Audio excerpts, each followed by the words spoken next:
Hello student, welcome to CRP academy. CRP একাডেমিতে তোমাদের সকলকে স্বাগত এবং প্রত্যেককে গুড ইভিনিং। তো আমরা সিআরপি একাডেমির তত্ত্বাবধানে প্রত্যেকদিন সন্ধ্যা 6টা থেকে অধ্যায় ভিত্তিক জিকে প্রশ্নোত্তরের ক্লাস করছি, যেখানে গুরুত্বপূর্ণ কিছু টপিক অর্থাৎ অধ্যায়ের ওপর থেকে সম্পূর্ণ তথ্য এবং সেই তথ্যের উপর বেস করে প্রশ্ন উত্তর কি ধরনের পরীক্ষাতে এসে থাকে সেই ধরনের প্রশ্ন উত্তর আমরা করছি। তো আজকের যে টপিক সেটা জিওগ্রাফির উপর থেকে একটি গুরুত্বপূর্ণ টপিক, সেটা হলো পৃথিবীর বায়ুমণ্ডল। তো বায়ুমণ্ডল টপিকের উপর থেকে বেশ কিছু প্রশ্ন পরীক্ষাতে এসে থাকে এবং আজকের ক্লাসে প্রায় 50+ প্রশ্ন উত্তর রয়েছে। শুরু থেকে শেষ পর্যন্ত দেখবে এবং পরীক্ষাতে আসার মতো এবং কিছু প্রশ্ন অলরেডি বিভিন্ন পরীক্ষাতে এসেছে সেই ধরনের প্রশ্ন তো রয়েছে। এবং আজকের এই ক্লাসটা করলে আশা করছি যে কোনো প্রশ্ন এই বায়ুমণ্ডল টপিক থেকে তোমরা কমন পাবে। সাথে কিছু আমি তথ্য বলে দেবো প্রশ্নগুলো চলাকালীন। তো সিআরপি একাডেমিতে নতুন হয়ে থাকলে চ্যানেলকে সাবস্ক্রাইব করবে, পাশের বেল আইকনটা প্রেস করে রাখবে এবং টেলিগ্রামে যুক্ত হয়ে যাবে। তো আজকে ক্লাসে কি কি গুরুত্বপূর্ণ প্রশ্ন তো রয়েছে সেগুলো এক এক করে দেখে নেওয়া যাক। দেখো, 1 নম্বর প্রশ্ন কি বলছে, বায়ুমণ্ডলে কার্বন ডাই অক্সাইড গ্যাসের পরিমাণ কত? এই প্রশ্ন অনেকবারই পরীক্ষাতে এসেছে। বায়ুমণ্ডলে কার্বন ডাই অক্সাইড গ্যাসের পরিমাণ কত? 4টে অপশনের মধ্য থেকে সঠিক উত্তর কি হবে বেছে নাও। সঠিক উত্তর হবে অপশন এ 0.03%। ঠিক আছে, বায়ুমণ্ডলে সব থেকে বেশি কোন গ্যাস রয়েছে? সেটা হচ্ছে নাইট্রোজেন। ঠিক আছে, নাইট্রোজেন গ্যাস সব থেকে বেশি, সেটা হচ্ছে 78% প্রায়। তারপরে রয়েছে কে? অক্সিজেন। ঠিক আছে, অক্সিজেন গ্যাস কত রয়েছে? অক্সিজেন গ্যাস রয়েছে প্রায় 21% মতো।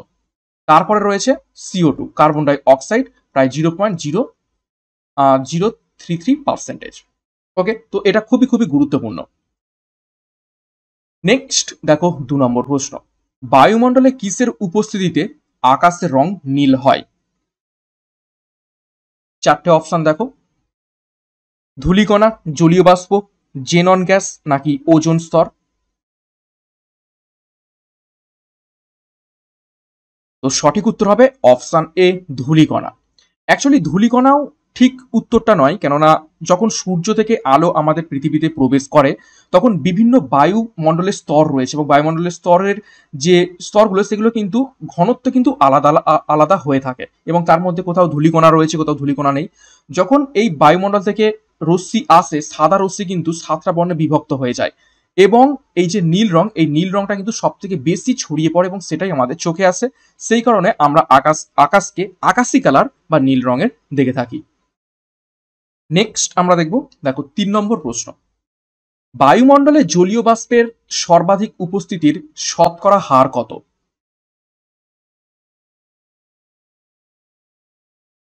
বায়ুমণ্ডলে জলীয় বাষ্পের সর্বাধিক উপস্থিতির হার কত, অর্থাৎ বায়ুমণ্ডলে জলীয় বাষ্প কত পার্সেন্টেজ থাকে? সঠিক উত্তর হবে 100 ভাগের মধ্যে 4 ভাগ থাকে জলীয় বাষ্প এবং এই জলীয় বাষ্প সব থেকে বেশি কি গ্রিন হাউস প্রভাব তৈরি করে। সব থেকে বেশি গ্রিন হাউস প্রভাব তৈরি করে এই জলীয় বাষ্প, অর্থাৎ জলীয় বাষ্পের তাপ শোষণ করার ক্ষমতা সব থেকে বেশি। নেক্সট দেখব 4 নম্বর প্রশ্ন, বায়ুমণ্ডলের একটি স্থায়ী উপাদান হলো নিচের কোনটি? দেখো 4টে অপশন, কার্বন ডাই অক্সাইড, অক্সিজেন, ওজোন নাকি জলীয় বাষ্প? একটা স্থায়ী উপাদান বলেছে, পার্মানেন্ট কম্পোনেন্ট।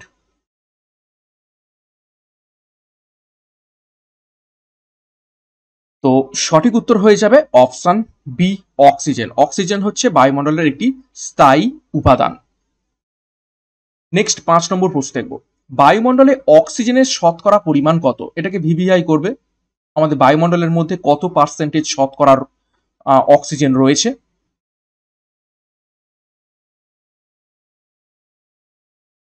তো সঠিক উত্তর হবে এখান থেকে অপশন এ 20.94%। আমি একটু আগে লিখে দিয়েছিলাম নাইট্রোজেন 78%-এর মতো এবং অক্সিজেন 21%-এর মতো। তো দেখো 20.94 মানেই একদম 21-এর কাছাকাছি। 6 নম্বর প্রশ্ন দেখো, বায়ুমণ্ডলের সবচেয়ে ভারী গ্যাসের নাম হলো নিচের কোনটি? চারটে অপশন, এই চারটে অপশনের মধ্যে থেকে সব থেকে ভারী গ্যাস কোনটা? অক্সিজেন, নাইট্রোজেন, কার্বন ডাই অক্সাইড নাকি মিথেন কার্বন? তো এখানে সঠিক উত্তর হবে অপশন সি, কার্বন ডাই অক্সাইড সব থেকে ভারী গ্যাসের নাম। 7 নম্বর প্রশ্ন দেখো, শুক্তি মেঘ বা মাদার অফ পার্ল ক্লাউড সৃষ্টি হয় বায়ুমণ্ডলের কোন স্তরে? ভিভিআই করো প্রশ্নটিকে।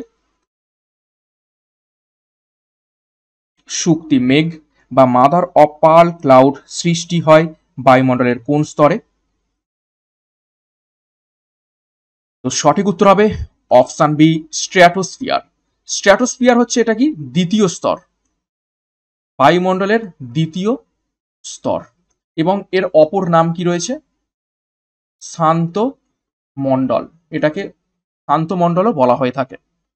এবং এই স্ট্র্যাটোস্ফিয়ার থেকে কি চলাচল করে? জেট প্লেন,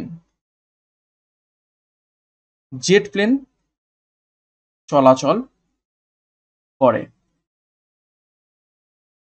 নেক্সট 8 নম্বর প্রশ্ন, বায়ুমণ্ডলের শীতলতম স্তর কোনটি? চারটে অপশন দেখো, স্ট্র্যাটোস্ফিয়ার, থার্মোস্ফিয়ার, ট্রপোস্ফিয়ার নাকি মেসোস্ফিয়ার। তো শীতলতম স্তর নিচের কোনটি?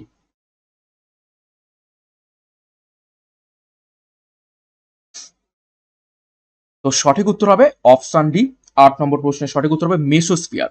মেসোস্ফিয়ার বায়ুমণ্ডলের সব থেকে শীতলতম স্তর। তো এটাকেও স্টার মার্ক করবে, গুরুত্বপূর্ণ প্রশ্ন। এবং এই থার্মোস্ফিয়ার দেখতে পাচ্ছ, নামের মধ্য থেকে বুঝতে পারছো এটা হচ্ছে সব থেকে উত্তপ্ততম স্তর। নেক্সট দেখো 9 নম্বর প্রশ্ন, ওজোন গ্যাস দেখা যায় কোন স্তরে? এই প্রশ্নটাকে একদম ভিভিআই করো, বহুবার পরীক্ষা এসেছে এবং আপকামিং পরীক্ষাতেও আসবে। যে ওজোন স্তরকে আমরা বায়ুমণ্ডলের কোন স্তরে দেখতে পেয়ে থাকি?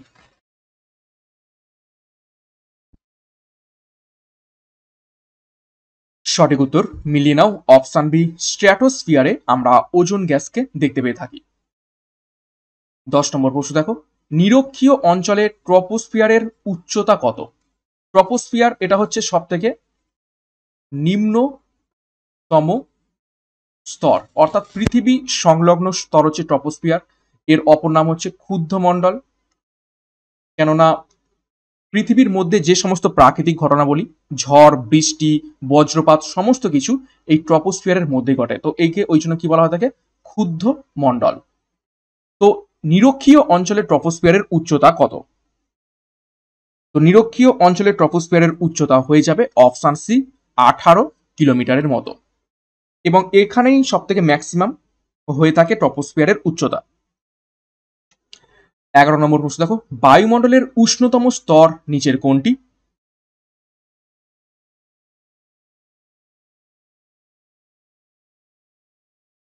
তো বায়ুমণ্ডলের উষ্ণতম স্তর হয়ে যাবে, একটু আগেই আমি লিখে দিয়েছিলাম, সঠিক উত্তর হবে কি অপশন বি, থার্মোস্ফিয়ার।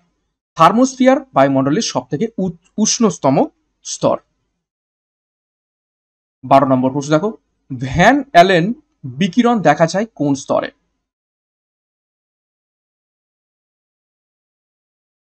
12 নম্বর প্রশ্ন, নিচের কোন স্তরে ভ্যান অ্যালেন বিকিরণ দেখতে পাওয়া যায়?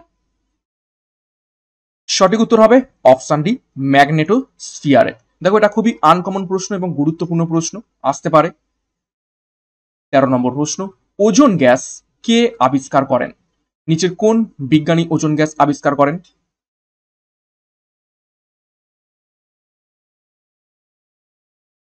সঠিক উত্তর হবে অপশন এ, ফ্রেডরিক স্কোনবি।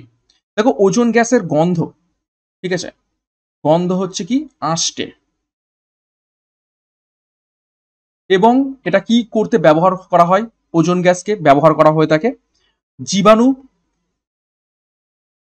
মুক্তকরণের জন্য, জীবাণু মুক্তকরণে ব্যবহৃত হয়ে থাকে ওজোন গ্যাস। নেক্সট 14 নম্বর প্রশ্ন দেখো, প্রথম ওজোন স্তরে ক্ষয় আবিষ্কার করেন নিচের কোন বিজ্ঞানী? অর্থাৎ আমরা জানি যে ওজোন স্তর মানুষ মানে গোটা জীবকুলকে রক্ষা করে থাকে এই ওজোন স্তর। পৃথিবীর মানে সূর্য থেকে যে সমস্ত অতি বেগুনি বা আল্ট্রাভায়োলেট রশ্মি এসে থাকে, যা আমাদের জীবকুলের জন্য খুবই ক্ষতিকর, তো সেইখান থেকে রক্ষা করে ওজোন স্তর। তো এই ওজোন স্তরের যে ক্ষয় সাধন হয় এটা আবিষ্কার করেছিলেন কোন বিজ্ঞানী? তো সঠিক উত্তর হবে এখান থেকে অপশন সি, জে.সি. ফারম্যান। 15 নম্বর প্রশ্ন দেখো, ওজনের সংকেত উদ্ভাবন করেন কে? ওজনের সংকেত কি? ওজনের সংকেত O3।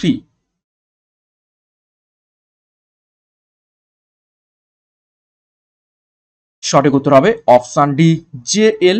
শরেট। 16 নম্বর প্রশ্ন দেখো, বায়ুমণ্ডলে ওজোন স্তর আবিষ্কার করেন কে? অর্থাৎ বায়ুমণ্ডলের মধ্যে প্রথমে কি রয়েছে?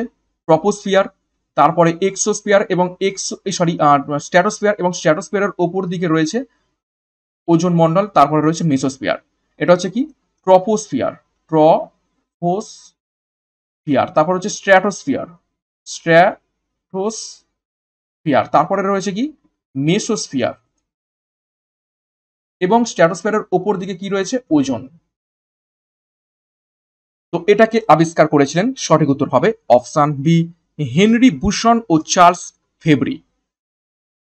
17 নম্বর প্রশ্ন, বিশ্ব ওজোন স্তর সুরক্ষা দিবস পালিত হয় নিচের কোন তারিখে? ভিভিআই করো।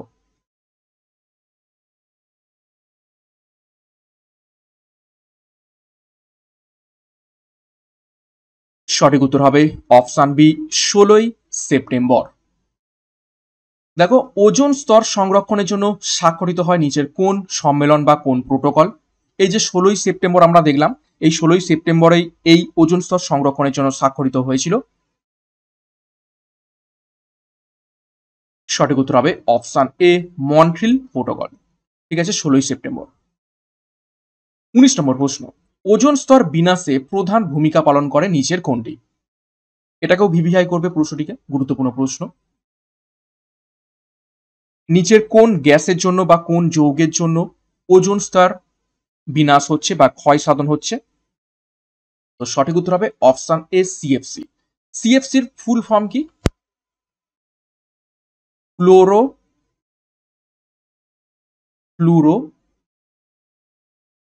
কার্বন। এটা চেন রিয়াকশনের মাধ্যমে ওজনকে বিনাশ করে। 20 নম্বর প্রশ্ন, ওজোন স্তর ক্ষয় সর্বাধিক হয় নিচের কোন সময়? দেখো, গ্রীষ্মকালে নাকি শীতকালে নাকি বসন্তকালে নাকি বর্ষাকালে?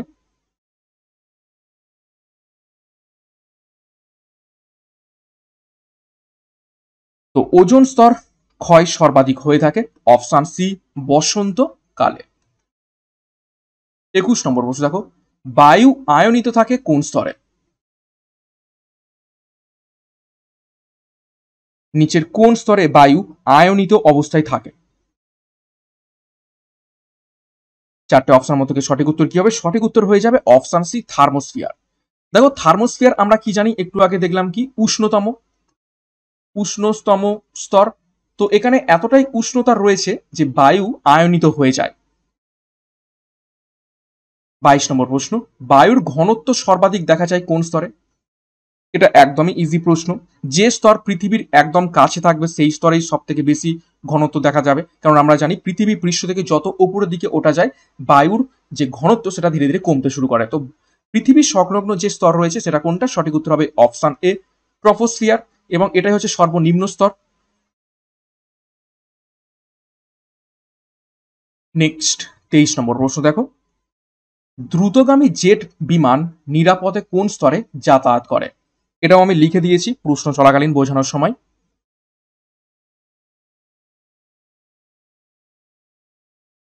তো সঠিক উত্তর হবে, দেখো মিলিয়ে নাও, অপশন বি, স্ট্র্যাটোস্ফিয়ার। এইখানে খুব বাতাস খুব বেশি চলাচল করে না, এবং যে কারণে এটাকে বলা হয়ে থাকে শান্ত মণ্ডল, এবং যে কারণে যেহেতু এখানে খুব বেশি বাতাস একদম স্থির অবস্থায় থাকে, তো জেট বিমানগুলো নিরাপদে এই স্তর থেকে যাতায়াত করতে পারে। নেক্সট 24 নম্বর প্রশ্ন, স্বাভাবিক উষ্ণতা হ্রাসের হার প্রতি কিমিতে কত? ভিভিআই করো প্রশ্নটিকে। আমরা জানি পৃথিবী পৃষ্ঠ থেকে যত উপরের দিকে উঠব তত উষ্ণতা কমতে থাকে, উষ্ণতা কমতে থাকে। তো প্রতি কিমিতে কত ডিগ্রি সেন্টিগ্রেড উষ্ণতা কমতে থাকে? তো 24 নম্বর প্রশ্নের সঠিক উত্তর হবে অপশন বি, 6.4 ডিগ্রি সেন্টিগ্রেড উষ্ণতা। 25 দেখো নৈশদ্যুতি মেঘ দেখা যায় কোন স্তরে? একদমই আনকমন প্রশ্ন।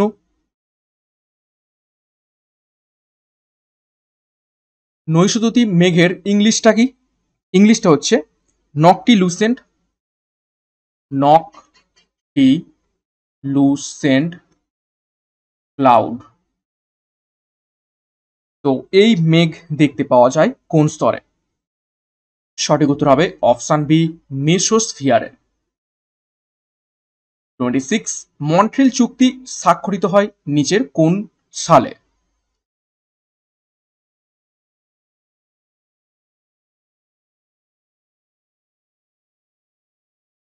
সঠিক উত্তর হবে অপশন সি, 1987 সাল। কত তারিখে? 16ই সেপ্টেম্বর। 27 দেখো ওজোন গ্যাসের ঘনত্ব সবচেয়ে কম নিচের কোন অঞ্চলে? দেখো নিরক্ষীয় অঞ্চলে, ক্রান্তীয় অঞ্চলে, নাতিশীতোষ্ণ অঞ্চলে নাকি মেরু অঞ্চলে?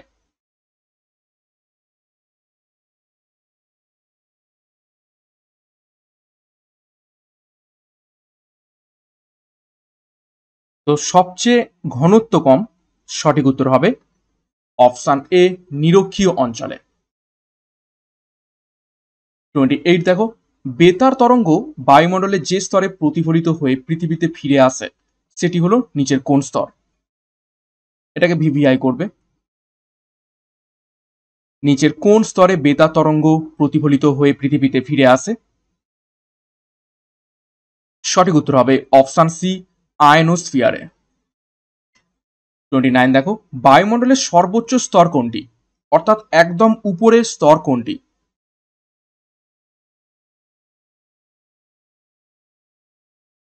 সঠিক উত্তর অপশন এ, ম্যাগনেটোস্ফিয়ার।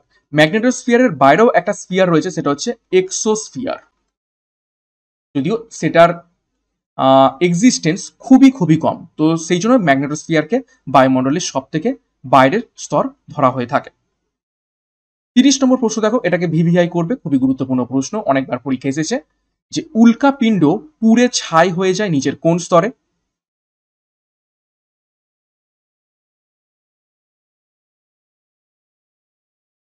তো সঠিক উত্তর হবে দেখো অপশন বি, মেসোস্ফিয়ারে। 31 বৈপরীত্য উত্তাপ দেখা যায় নিচের কোন স্তরে? এটা খুবই ইন্টারেস্টিং, অর্থাৎ আমরা জানি ধরো এটা পৃথিবী পৃষ্ঠ, ঠিক আছে, পৃথিবী পৃষ্ঠ এটা। তো পৃথিবী পৃষ্ঠের উপরে কি প্রথমে রয়েছে?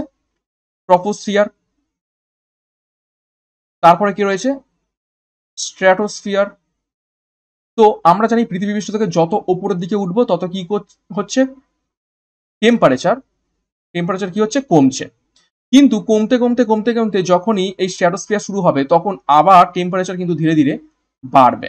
তো কোথায় বাড়ছে? স্ট্র্যাটোস্ফিয়ারে আবার বাড়ছে। তো এখানে সঠিক উত্তর হবে স্ট্র্যাটোস্ফিয়ার। তো বৈপরীত্য উত্তাপ দেখতে পাওয়া যায় স্ট্র্যাটোস্ফিয়ারে। 32 দেখো ওজোন গহ্বর সৃষ্টি হয় স্ট্র্যাটোস্ফিয়ারে ওজোন গ্যাসের ঘনত্ব নিচের কোনটি হলে? কত ডপসন হলে ওজোন গহ্বর সৃষ্টি হয় স্ট্র্যাটোস্ফিয়ারে?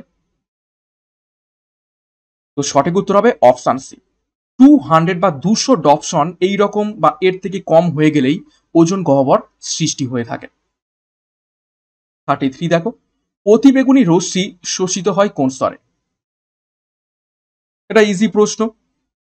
অতিবেগুনি রশ্মি কে শোষণ করে থাকে? সেটা হচ্ছে কে? Ozone gas. এবং ওজোন গ্যাস কোন স্তরে দেখতে পাওয়া যায়? সঠিক উত্তর হবে অপশন বি, স্ট্র্যাটোস্ফিয়ারে। 34 দেখো পৃথিবীর অ্যালবেডোর পরিমাণ হলো প্রায় নিচের কত শতাংশ?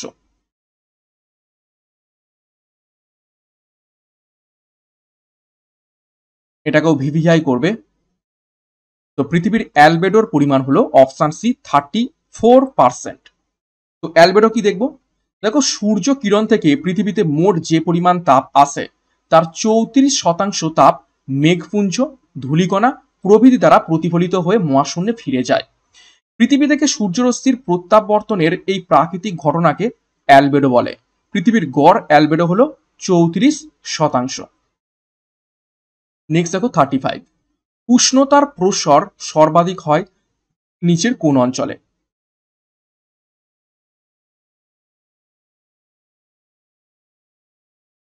সঠিক উত্তর হবে অপশন ডি, মরু অঞ্চলে। 36, 1 ডিগ্রি সেলসিয়াস সমান হলো কত ফারেনহাইট?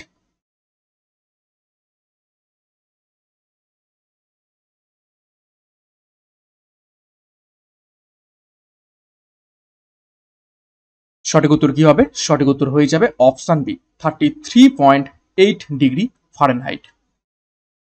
37, সৌর ধ্রুবক এর পরিমাণ হলো প্রায় নিচের কোনটি? এটাকেও ভিভিআই করবে। এই সব প্রশ্ন কিন্তু খুবই ইম্পর্টেন্ট পরীক্ষার জন্য এবং আনকমন, সচরাচর তোমরা দেখতে পাবে না, এবং সিআরপি একাডেমির তত্ত্বাবধানে এই সমস্ত প্রশ্নগুলো করানো হচ্ছে। চিরাচরিত প্রশ্ন তোমরা পেরে যাবে, কিন্তু এই ধরনের প্রশ্ন কিন্তু একটু তোমাদের এখন থেকে প্র্যাকটিস করতে হবে। তো সৌর ধ্রুবকের পরিমাণ কত? সঠিক উত্তর হবে দেখো একদম অপশন ডি, 1.94 ক্যালোরি পার বর্গ কিলোমিটার। 38 দেখো, সূর্যের বহিঃপৃষ্ঠের উষ্ণতা হলো নিচের কত ডিগ্রি সেলসিয়াস?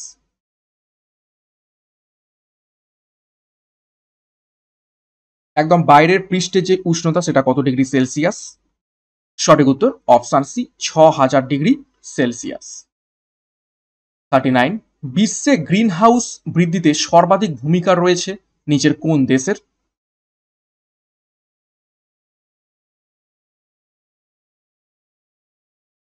তো বিশ্বে গ্রিন হাউস বৃদ্ধিতে সর্বাধিক ভূমিকা রয়েছে অপশন সি, চীনের। 40 নম্বর প্রশ্ন, ভূপৃষ্ঠ থেকে বিক্ষিপ্ত এবং প্রতিফলিত অ্যালবেডোর পরিমাণ হলো নিচের কোনটি? দেখো প্রশ্নটা ভালো করে দেখো, এখানে কি বলেছো? ভূপৃষ্ঠ থেকে বিক্ষিপ্ত। আর আগেরটা আমরা যে অ্যালবেডো দেখেছিলাম সেটা হচ্ছে কি 34%। সেটা কি মেঘপুঞ্জ, ধূলিকণা, ঠিক আছে, বায়ুমণ্ডল, এইগুলো। তো বায়ুমণ্ডল, ধূলিকণা এবং মেঘপুঞ্জ থেকে হচ্ছে 34%। কিন্তু এখানে বলেছে ভূপৃষ্ঠ থেকে বিক্ষিপ্ত এবং প্রতিফলিত অ্যালবেডোর পরিমাণ। যখন ভূপৃষ্ঠ থেকে তখন বলবে তখন হবে অপশন এ, 2%। প্রশ্নের মারপ্যাচ কিন্তু এইখানেই থাকবে। 41, বায়ুমণ্ডল কোন পদ্ধতিতে সর্বাধিক উত্তপ্ত হয়?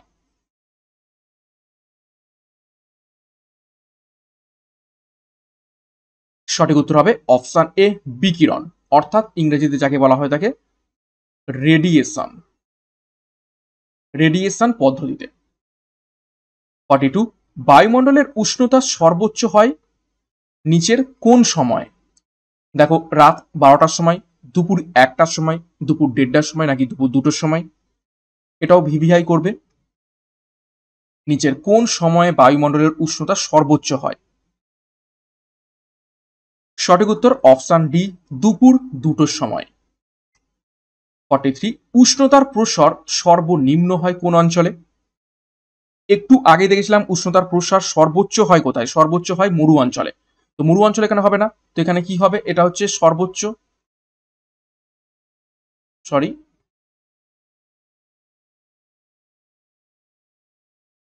তো সর্বনিম্ন হবে অপশন এ, নিরক্ষীয় অঞ্চলে। 44, প্রতি 1 ডিগ্রি অক্ষাংশের পরিবর্তনে উষ্ণতা বৃদ্ধি বা হ্রাস পায় কত ডিগ্রি সেলসিয়াস? এটাও গুরুত্বপূর্ণ প্রশ্ন।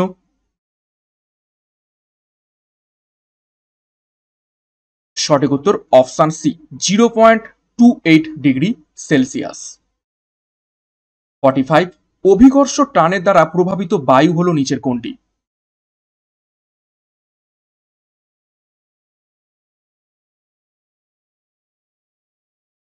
সঠিক উত্তর হবে অপশন বি, ক্যাটাবেটিক বায়ু। ক্যাটাবেটিক বায়ু, দুটো পাহাড় এরকম রয়েছে, দুটো পাহাড়ের মাঝখানে এই যে পাহাড়ের ঢাল বেয়ে যখন নিচের দিকে বায়ু প্রবাহিত হয় তখন সেটাকে বলা হয়ে থাকে ক্যাটাবেটিক বায়ু। তো দেখো অভিকর্ষ টানের দ্বারা প্রভাবিত হচ্ছে, তো এটা হচ্ছে ক্যাটাবেটিক বায়ু। আর অ্যানাবেটিক কি? উল্টো হবে, যখন উপরের দিকে উঠে যাবে তখন হচ্ছে অ্যানাবেটিক বায়ু। 46, বায়ুমণ্ডলের উষ্ণতা সর্বনিম্ন হয় নিচের কোন সময়?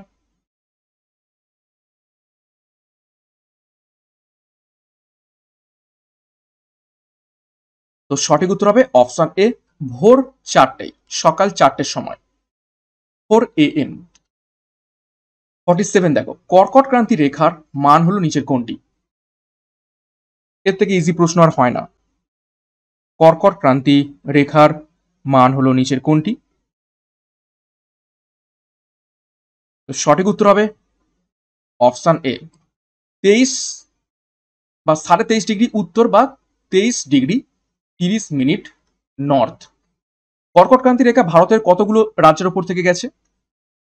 ভারতের 8টি রাজ্য তার উপর থেকে গেছে। কি কি রাজ্য?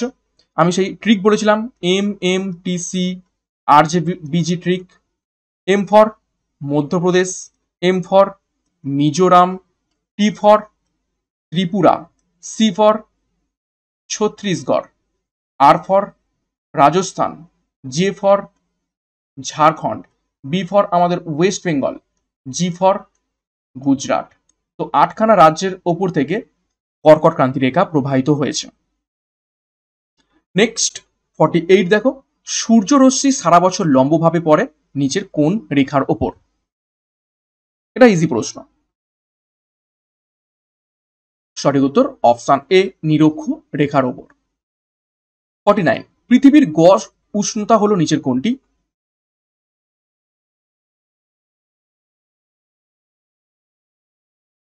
সঠিক উত্তর অপশন বি, 15 ডিগ্রি সেলসিয়াস। 50 দেখো, সবুজ ঘর সর্বপ্রথম নাম করেন নিচের কোন বিজ্ঞানী? সবুজ ঘর মিন্স কি? Green house.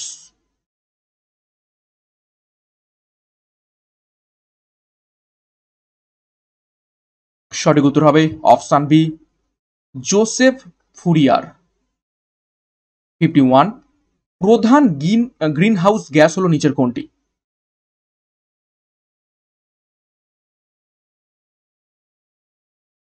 যখন বলবে প্রধান গ্রিন হাউস গ্যাস, তখন সঠিক উত্তর হবে অপশন এ, কার্বন ডাই অক্সাইড হবে।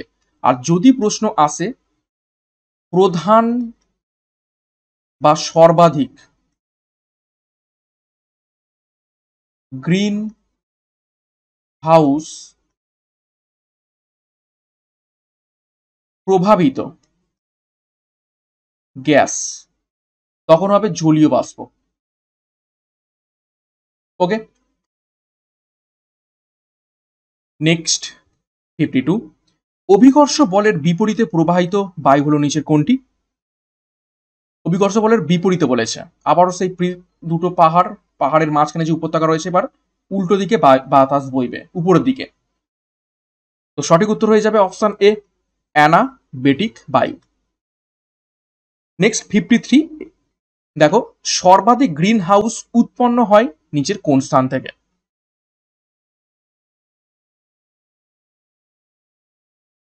সঠিক উত্তর হবে অপশন এ, তাপবিদ্যুৎ কেন্দ্র থেকে। 54 এবং আজকের যে ক্লাস আমরা করছি বায়ুমণ্ডল সম্পর্কে গুরুত্বপূর্ণ প্রশ্ন উত্তর আলোচনা, তার শেষ প্রশ্ন, বায়ুর উষ্ণতা বৃদ্ধিতে কোন গ্যাসের ক্ষমতা সবচেয়ে বেশি?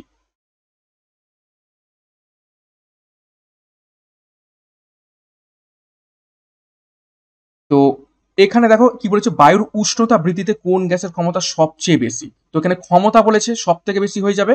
আমি একটু আগে যেটা বললাম যে গ্রিন হাউস এফেক্ট সব থেকে বেশি কার বেশি রয়েছে, সঠিক উত্তর হবে অপশন সি, জলীয় বাষ্প। তফাৎ কিন্তু প্রশ্নের এখানে থাকবে, সব থেকে ক্ষমতা বেশি অর্থাৎ কে সব থেকে বেশি গরম করে দিতে পারে, সেটা হচ্ছে জলীয় বাষ্প।